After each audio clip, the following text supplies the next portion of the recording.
Bismillahirrahmanirrahim. Assalamualaikum warahmatullahi wabarakatuh. My name is Anas Muflih. I'm from grade 10 Software Engineering at IDN Boarding School. On this happy day, insya Allah saya akan mempresentasikan proyek RPL pekan pertama. Langsung saja kita masuk pada materi yang pertama, yaitu apa itu RPL. RPL merupakan singkatan from Rekayasa Perangkat Lunak. RPL is sebuah jurusan yang mempelajari dan mendalami semua cara-cara pengembangan perangkat lunak, termasuk pembuatan, pemeliharaan, manajemen organisasi pengembangan perangkat lunak, and manajemen quality. Adapun kelebihan dari orang yang mengambil jurusan RPL yaitu mampu membuat aplikasi desktop, web, and mobile, dan pekerjaan ini juga relatif mudah dan santai. Dapat dikerjakan dimanapun and anytime menggunakan koneksi yang bagus tentunya. Lanjut, yang kedua ialah 5 lapisan pada software. Yang pertama ada hosting, di mana data disimpan. Kemudian ada database, bagaimana data disimpan. Kemudian ada logic, bagaimana data diproses. And there's API, bagaimana data diambil. And for the last is UI, bagaimana data ditampilkan. Yang selanjutnya ialah XAMPP application. Adapun aplikasi XAMPP.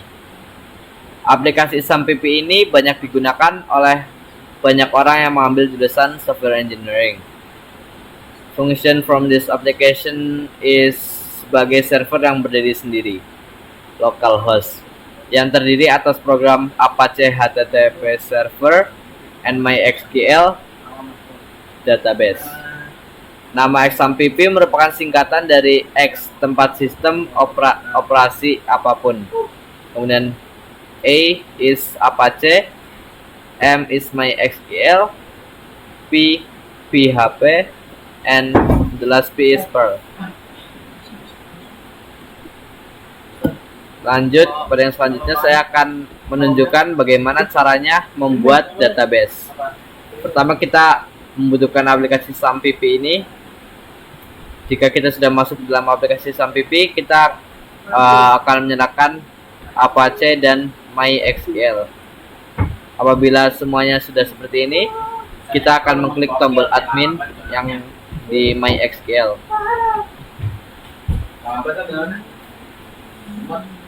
Nah, cara untuk membuat tabel adalah klik button ini. Database name ialah untuk nama database yang akan kita isi. Misalkan sekolah. And remember, di sini kita tidak boleh menggunakan huruf kapital ataupun space. Jika kita menggunakan space atau huruf kapital itu tidak akan bisa di-create. Ini untuk nama tabel. Misalkan siswa.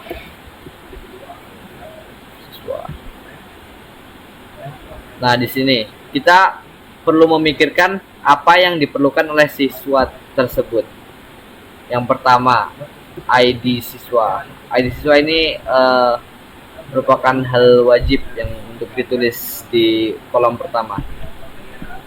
Kemudian ada nama siswa.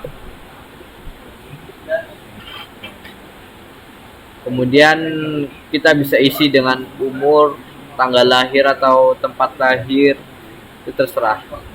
Tapi saya sarankan seperti ini saja sudah cukup, karena minimal untuk membuat tabel itu ialah 2 kolom. Dan jangan lupa auto increment atau AI diaktifkan. If we turn on the auto increment, tulisan primary ini akan muncul. Apabila sudah seperti ini, kita akan mengklik save. Oh maaf, di sini ada length and value. Ini adalah jumlah maksimal huruf yang yang bisa digunakan oleh user. Misalkan 10. Jadi user tidak bisa menulis angka lebih dari 10. Kemudian di sini untuk nama siswa kita beri 20 maybe. Oh ya, sebelumnya di sini ada tipe. Di sini ada int. Int ini hanya untuk nomor. Culture is only for word atau huruf. Text ini bisa digunakan untuk huruf dan angka. Dan date kalian bisa tahu sendiri. Itu untuk angka dan garis garis minimas ini. Tapi di sini kita lebih baik menggunakan varchar. Dan kita save. Kemudian untuk menggabungkan data kita memerlukan 2 tabel. Jadi kita akan membuat 1 tabel lagi. Mungkin kita bisa beri nama dengan jurusan.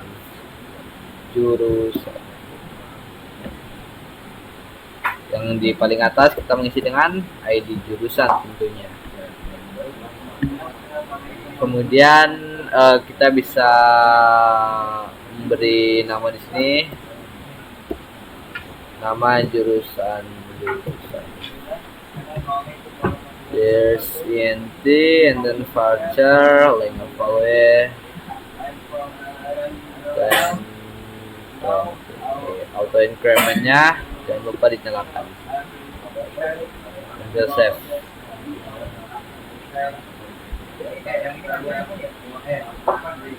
Kemudian kita kembali ke tabel siswa. Kita mengklik tombol insert di sini. Nama siswa kita beri nama siswa tersebut.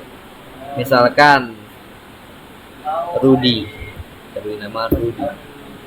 Dan ID siswa di sini kita cukup kosongkan saja karena nanti akan otomatis terisi.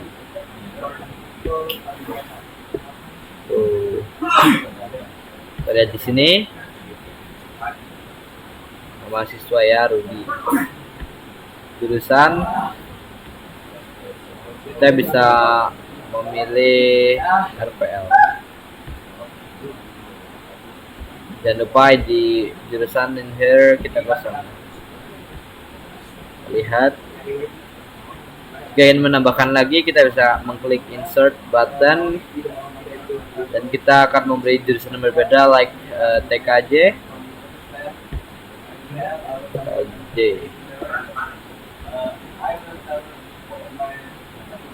Nah, kita bisa membuat agar 2 orang berada di jurusan yang berbeda masing-masing. Berarti kita membutuhkan 1 orang lagi. Kita bisa beri nama dia Voldy.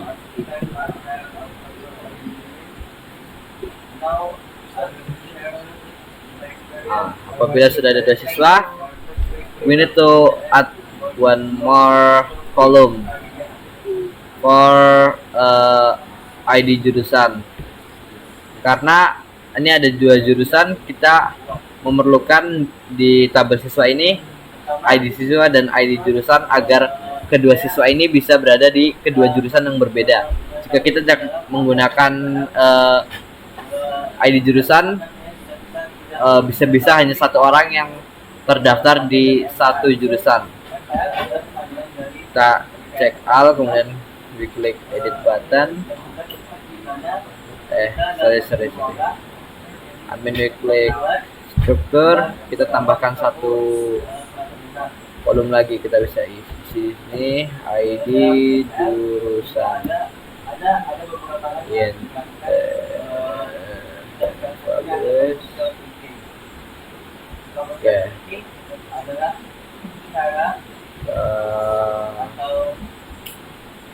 Browse and then check out. Edit. ID jurusan di sini kita bisa isi dengan 1, di sini 2. Tuh. Nah, untuk menggabungkan kedua data ini kita bisa mengklik SQL di sini. After that, oke, by the way, select di sini memiliki fungsi untuk data pertama yang ingin kita tampilkan. Jadi kita akan menulis di sini itu siswa, dan kita beri titik. Titik ini untuk menggabungkan sebuah struktur dengan data. Apabila koma untuk memisahkan sebuah struktur dengan data. Siswa, kemudian kita tulis nama siswa. Kita pisahkan menggunakan koma. Tabel yang kedua yaitu jurusan. Titik, kita beri nama jurusan. Kemudian kita ketik di sini from, nama jurusan. Kita ambil dari siswa. Kemudian kita pisahkan, kita tulis jurusan. Where, di mana, siswa. Kita tulis di sini ID jurusan agar terpisah. Masing-masing siswa memiliki jurusannya masing-masing. Dan sama dengan